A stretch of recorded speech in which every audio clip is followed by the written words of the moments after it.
Hi everybody, my name is Larsen.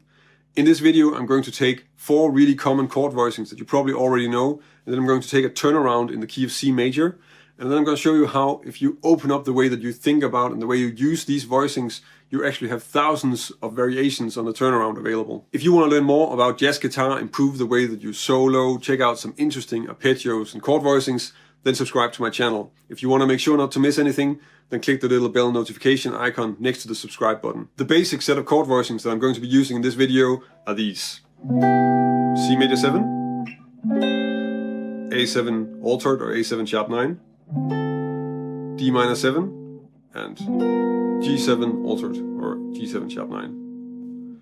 The first thing you want to do is probably to get rid of the root, because if you're playing these and you're comping, then there's probably somebody else playing a bass line. So then we get this.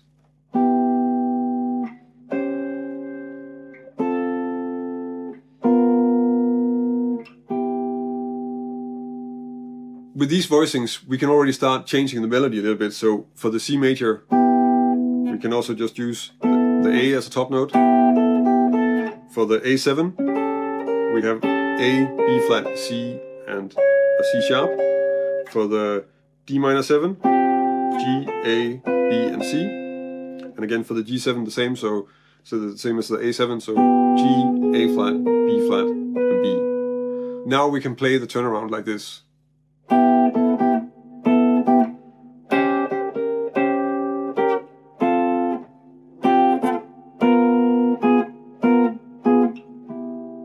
As you can hear, we already have a lot of different melodies available just with these few notes as top notes.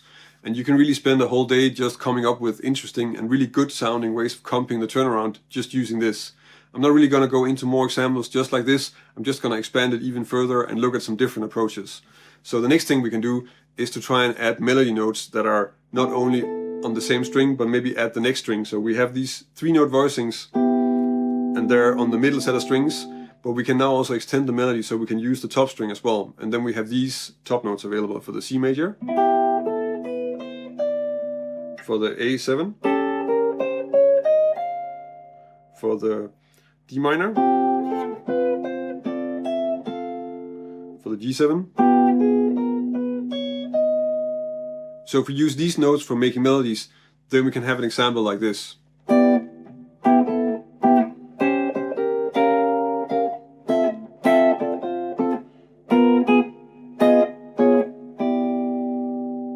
You can probably tell that even with this slightly extended range of top note melodies, we can really play thousands of variations, and you can do a lot of interesting things and make some nice riffs just using all these different chord voicings that we actually created just from our basic C major 7. But I'm still playing everything as block chords, so every time I'm playing something, I'm playing the entire chord. And one thing that we didn't do yet is that we can also try to look at it as being 2 different layers. So in this case, I'm going to do it in a very simple way. I'm just going to look at the top note as being 1 layer, and then the basic chord. So there'll be these middle string notes here as the chord part, and then just use those 2 layers. So for the different voicings, I'm going to get this, and then for the A7, of course, this tritone here, 3rd and 7, and 3rd and 7 on the G as well. And that could give us something like this.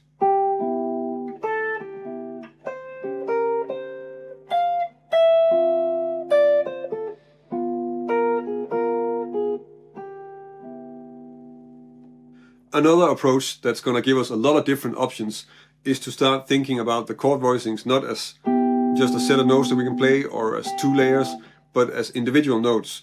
So start playing the chord voicings as arpeggios, and that's going to give us a lot of different options that we can also start to apply.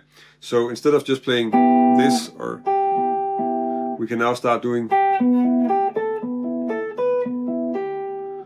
figures like this. If I do that in an example, that sounds like this.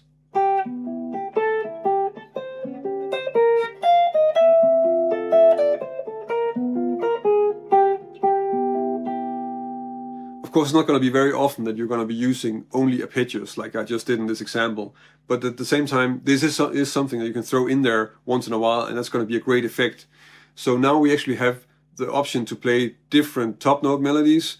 We can play in several layers, and we can also play arpeggios. And if we combine all of these things, then we have something like this.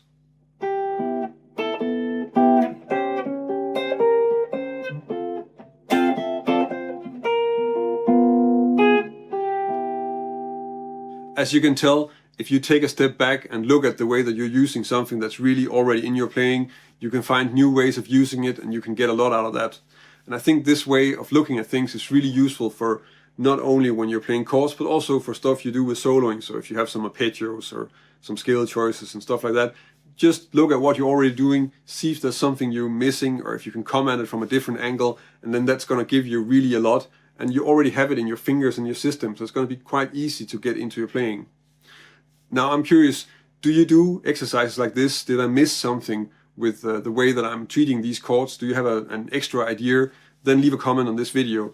And I'm also curious if you have other ways or other exercises that you use to get more out of the same things that you do when you're comping or soloing, because I'm pretty sure that whoever is watching this video is interested. I know I am, and useful tips are of course always welcome in the comments. Do you want to learn more about jazz guitar and this is the first time you see one of my videos? Then subscribe to my channel. The videos that I publish here every week are on finding solid strategies and good methods to develop and explore interesting things about jazz guitar, and I've already been doing this for quite some time, so there's a lot of material available on my channel. If you want to help me keep making all these videos, then check out my Patreon page. I'm very grateful for the support that I'm getting from my small community of patrons, and it's really that makes it possible for me to keep on going and make videos every week. If you join us over on Patreon, I can also give you something in return for your support. That's about it for this week. Thank you for watching, and on to next week.